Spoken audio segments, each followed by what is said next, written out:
Ito na yung ating Silver Tiger at i-hardcoat na natin to. Nalagyan na natin to ng epoxy.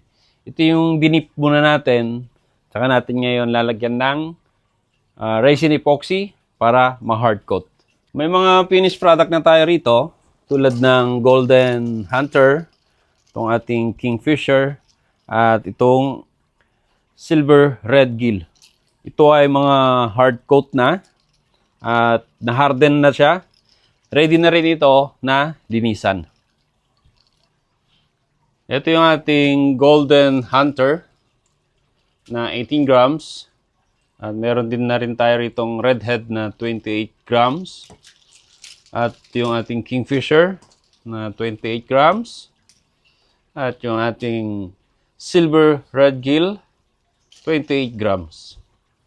Gagamit tayo ng 2 parts resin epoxy at bago tayo magtimpla or gumawa ng mixture, gagamit tayo or maglalagay tayo ng gloves. Kasi itong ating epoxy ay medyo delikado rin at didikit sa ating mga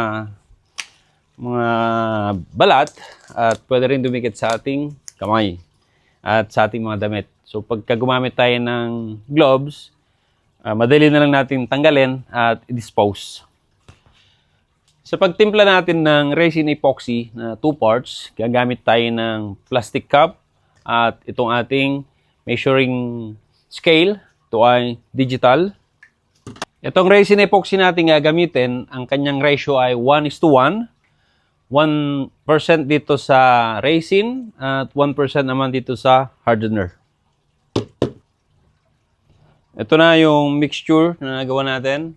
10 grams is to 10 grams. Kaya ang total niya ay 20 grams.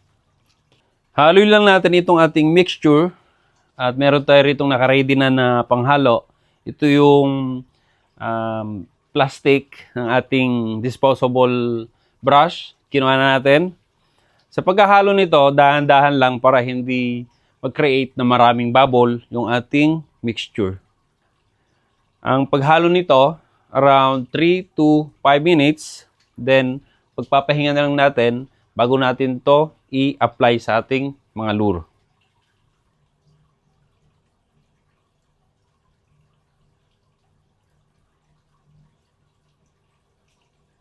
Ito na yung ating mixture at kung makikita nyo o mapapansin ay wala na masyadong bubble at crystal clear na yung ating mixture. Kaya ito, pagpapahingain muna natin ng 15 minutes bago natin i-apply sa ating lure.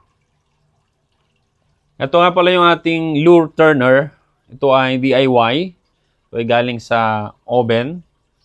At gumawa na lang tayo ng pinaka-drying pan niya. At ang ginagamit natin dito ay rubber band. At naglagay din tayo ng swivel para pwedeng paikutin yung ating lure pagka nakalagay na rito. Ito yung una nating lalagyan ng epoxy at andyan yung ibang kasama niya. May mga natapos na pala tayo rito rin na mga mino na 10 grams at 8 grams.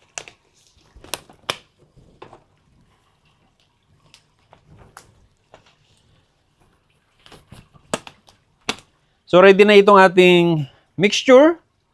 At tayo ay mag-a-apply na ng resin epoxy dito sa ating lure.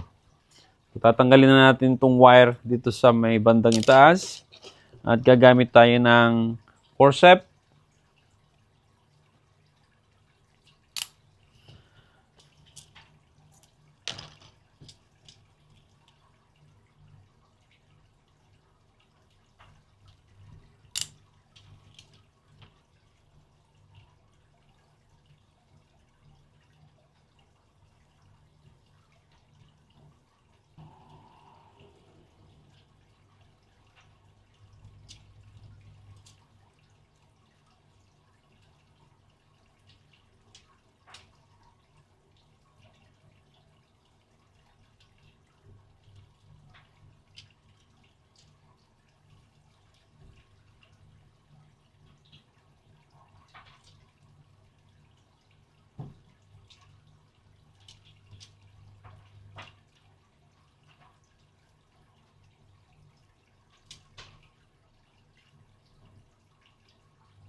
Pagkatapos nating ma-applyan ng resin epoxy, tsaka natin ilalagay ngayon dito sa ating turner.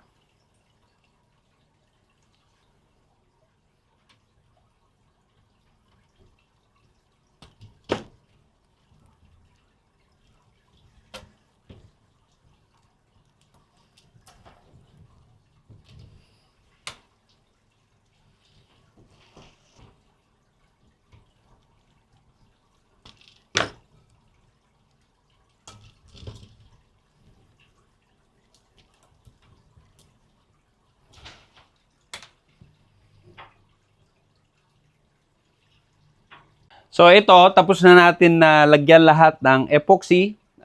Paikutin lang natin to ng mga 6 to 8 hours. Then tsaka natin papatayin at hayaan lang natin siyang ma-harden totally ng mga 2 to 4 days. Thank you so much and God bless.